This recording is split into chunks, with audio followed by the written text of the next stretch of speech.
Big news for the Pittsburgh Steelers. I'm out here taking the trash out, and all of a sudden it breaks.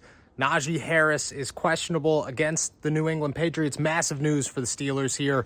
Obviously, their top running back, a guy who leads the league in 20-plus yard runs with 7 this season, questionable due to a knee injury. Now, it's important to know he was not on the team's initial injury report on Monday. This was an estimated injury report. Every injury came from evaluations after the game. He popped up on Tuesday, did not practice. Wednesday did not practice again, which is somewhat concerning. There's some optimism that he will be able to go even without practicing. That's because he is a guy that they're going to take extra care of his body. They're going to make sure that he is as close to 100% on a week-to-week basis just because he takes such a massive blow on a week-to-week basis. So it does not rule Najee Harris out against the New England Patriots, but for right now, huge news for the Steelers and something certainly to monitor moving forward. If he doesn't go, if Najee does not go, Jaylen Warren will be the starter, but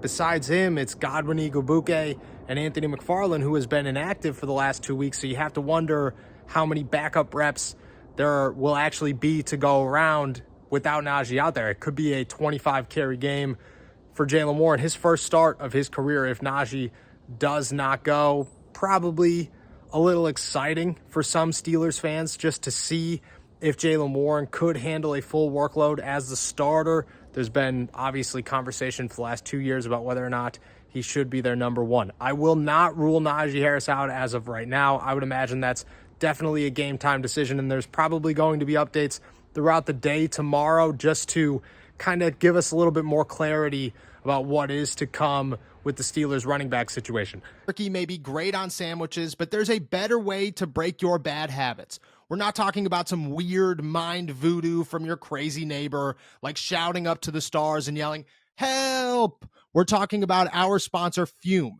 and they look at the problem in a different way.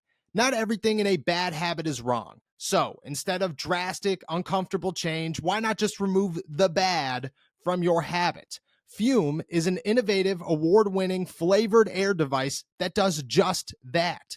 Instead of electronics, Fume is completely natural. Instead of vapor, Fume uses flavored air. And instead of harmful chemicals, Fume uses all-natural, delicious flavors. You get it. Instead of bad, Fume is good. That's a habit you're free to enjoy and makes replacing your bad habit easy. It fills the void in a natural, guilt-free way. Your Fume comes with an adjustable airflow dial and is designed with movable parts and magnets for fidgeting, giving your fingers a lot to do, which is helpful for de-stressing while breaking your habit. I got this thing, and the first thing I noticed was how sharp it looks. This is probably the sharpest looking device I own. And then immediately I start fidgeting with it and realize how awesome that aspect of it is. And then when it comes to the taste, I mean, you can't beat the cool, crisp mint flavor. It's easily my favorite, and I haven't put this thing down since I discovered it. Stopping is something we all put off because it's hard, but switching to Fume is easy, enjoyable, and even fun. Fume has served over 150,000 customers and has thousands of success stories, and there's no reason that can't be you. Join Fume in accelerating humanity's breakup with destructive habits by picking up the Journey Pack today. Head to tryfume.com/allsteelerstalk or scan the QR code and use code allsteelerstalk to get 10% off when you get the Journey Pack today. The Fume Solano launched last November, and you can upgrade your Journey Pack to the Solano to enjoy the premium walnut barrel and onyx black coated mouthpiece that has a smoother finish and still get 10% off. That's tryfum.com and use our code AllSteelersTalk to save an additional 10% off your order today. They're also dealing with injuries on the offensive line as Mason Cole and Isaac Seumalo are also questionable for this game. Mason Cole's dealing with the neck injury. I think that's a little bit more serious than people want to recognize.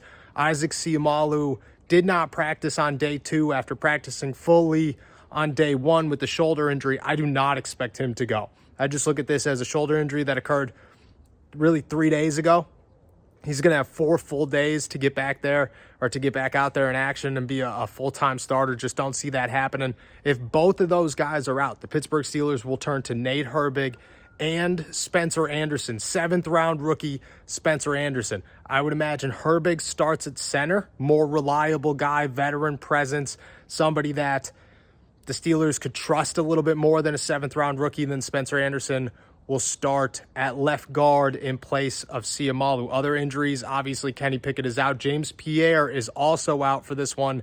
And then Landon Roberts is questionable as well. I have a hard time believing he's going to go. But even if they could get him in some limited capacity, that's a good sign for the Pittsburgh Steelers. If he does not go, I would guess Blake Martinez is the guy that starts next to Michael Walker in this one, and Myles Jack gets the call up, and he'll probably play a significant amount of snaps on defense for the Pittsburgh Steelers, just a couple weeks removed from retirement. A big injury report for the Pittsburgh Steelers. Massive news, massive injuries to watch over these next 24 hours. But for right now, Najee Harris, very concerning, could lose their starting running back in week 14, along with their starting left guard, their starting center, and their starting inside linebacker, on top of already being out their quarterback.